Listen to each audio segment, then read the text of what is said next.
Meu nome é Augusto César e eu quero registrar nesse vídeo, com base em alguns apontamentos, a indiferença de algumas instituições republicanas, não apenas no Brasil, à supremacia dos direitos humanos.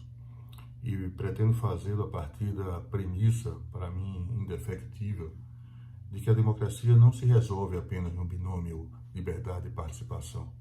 Para além disso, a democracia substancial ela se define pelo respeito e pela promoção dos direitos humanos em todas as suas dimensões.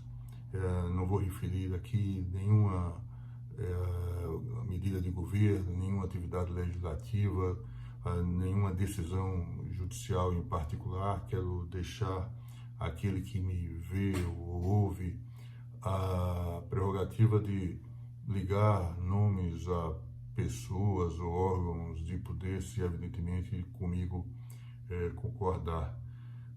Um pouco de história ajuda-nos a compreender como a promoção dos direitos econômicos, sociais, culturais e ambientais, especialmente, sempre foi um enfado muito difícil para quem se habituou a ver a liberdade como um bem individual, um bem que não precisaria conviver com qualquer outro valor ético universal. Lembra-nos Fábio Conder Comparato que a civilização tal como nós hoje a conhecemos deve muito às ideias do chamado período axial, mais especificamente daquele período entre o século VIII e o século II antes de Cristo, pois nele viveram grandes doutrinadores, talvez dos maiores doutrinadores de todos os tempos. Comparato cita Zaratustra na Pérsia, Buda na Índia, Lao Tse e Confúcio na China, Pitágoras na Grécia, enfim, o Deutero Isaías em Israel. Foi um período importante porque explicações mitológicas, né, são então abandonadas, as diretrizes fundamentais da vida são revisitadas, são reestabelecidas, nasce então a filosofia, surge a democracia, as religiões se tornam mais éticas e menos rituais, preparando inclusive o espírito humano para a ideia da concórdia entre todas as nações. Ideias, princípios se irradiam a partir dali, definindo, né, o curso da história. Entre essas ideias que inspiraram princípios universais, a ideia da igualdade essencial entre todos os homens. Mas Comparato faz uma advertência que me parece interessante.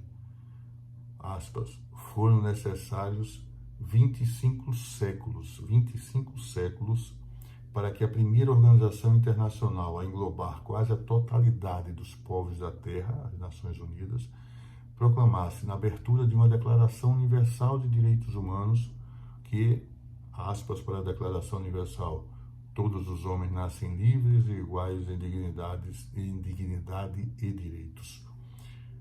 E olha que lei escrita já existia, né, como fundamento da sociedade política, ao menos desde a democracia ateniense, portanto, desde o período axial. Esse salto histórico proposto por Comparato, né, desde o período axial até os rescaldos da Segunda Grande Guerra, no século XX, evidentemente que esse salto histórico não é bem exato.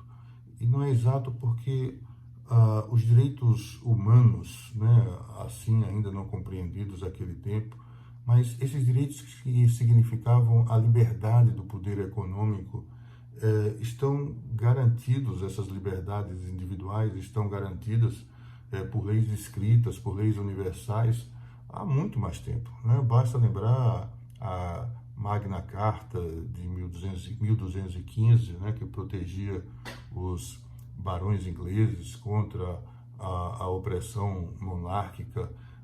Podemos lembrar também as declarações de direitos do século XVIII, declarações que eram indiferentes à indigência daqueles para quem, como ironicamente afirmou Anatole France há mais de 200 anos, uma igualdade substancial que proibia igualmente ricos e pobres de mendigarem, furtarem o pão ou dormirem sob a ponte. Anatole France estava criticando a Constituição francesa de 1791. Mas mesmo a Constituição Imperial brasileira previa a inviolabilidade dos direitos civis e políticos, dos direitos de liberdade, e até protegia o trabalho que não se opusesse à segurança e saúde dos cidadãos. Mas não tinha uma palavra sequer acerca da escravidão de humanos, um mal banalizado para a nossa gente, que era a Constituição de 1824, esteve contraditoriamente a legitimar.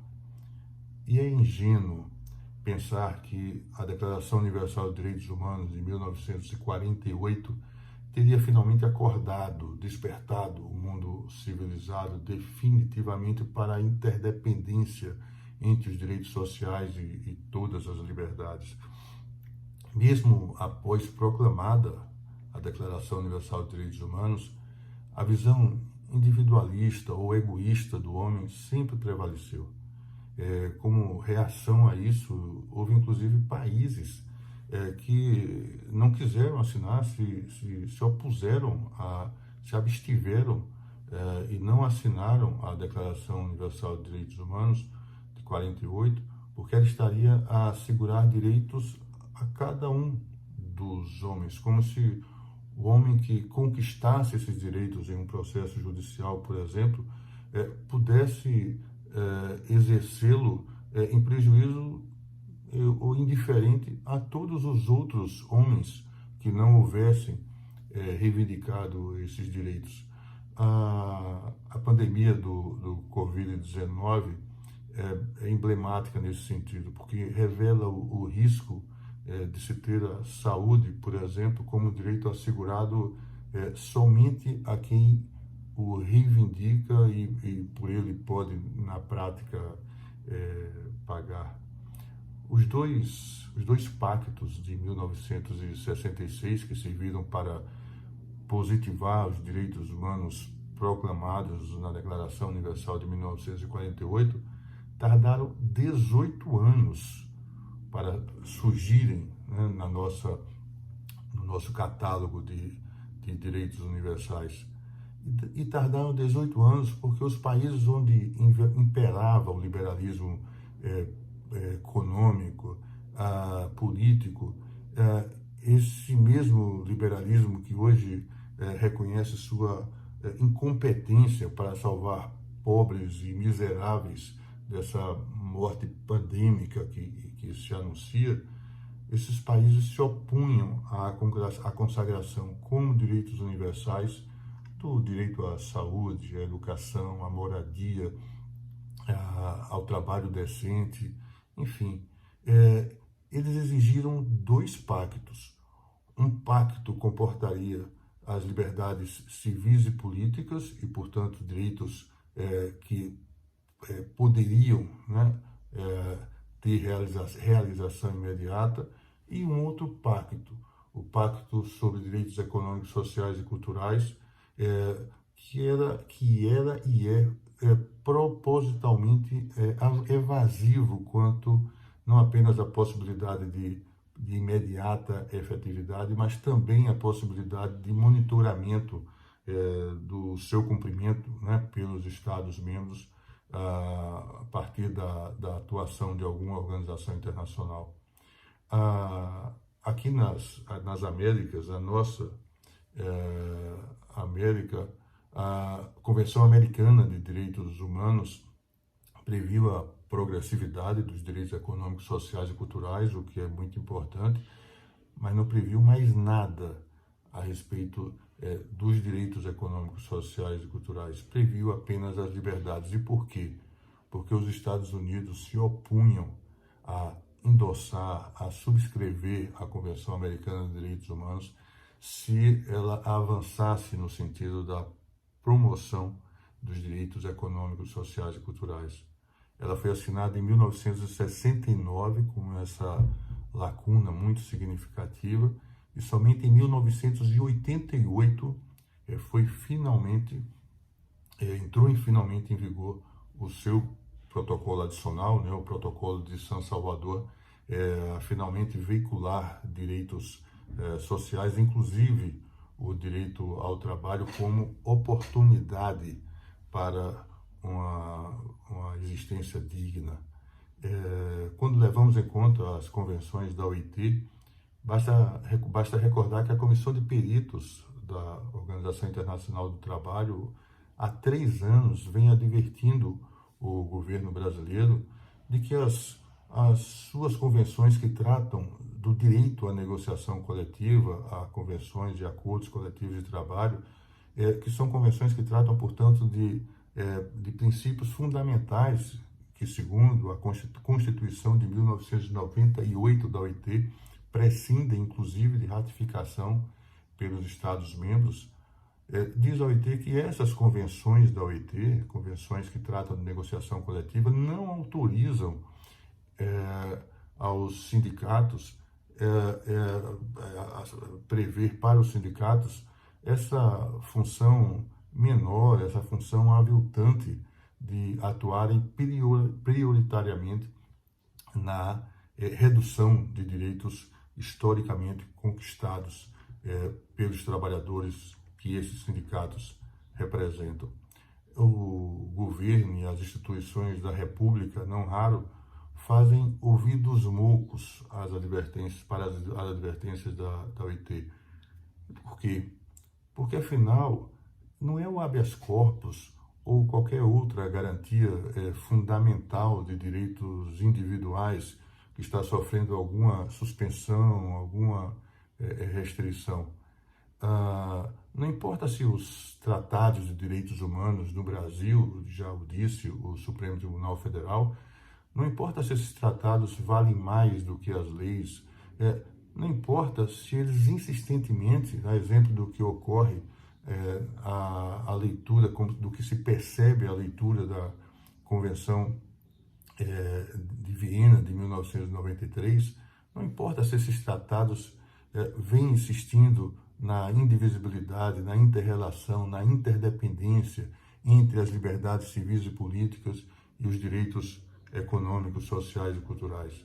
A estima de nossas elites política, econômica, social, cultural, enfim, a estima das nossas elites pelas liberdades individuais sempre as fez dissimuladas quanto à contingência de ter que respeitar, proteger, promover também os direitos inerentes a essas classes que habitam o estrato econômico, social periférico, classes sociais historicamente invisíveis, né, formada por pessoas que historicamente se sujeitam, né, a uma condição de subalternidade. Enfim, eu quero concluir para lhe dizer o seguinte: quando você vir um órgão ou autoridade negando um direito ou garantia fundamental assegurado ao trabalhador ou a qualquer outra pessoa ou grupo vulnerável, não estranhe essa postura. É mais do mesmo cadinho cultural. Tudo se resolve com esmero e erudição para que nada se modifique na estratificação socioeconômica. Ainda é muito longo o caminho para a afirmação histórica dos direitos humanos em todas as suas dimensões. A lei liberta, dizia Lacordaire, mas quem lê a lei e quem a aplica são os homens de nossa época, expressando a cultura da nossa época. Meu nome é Augusto César Leite de Carvalho, sou professor, magistrado e me encontro em isolamento social.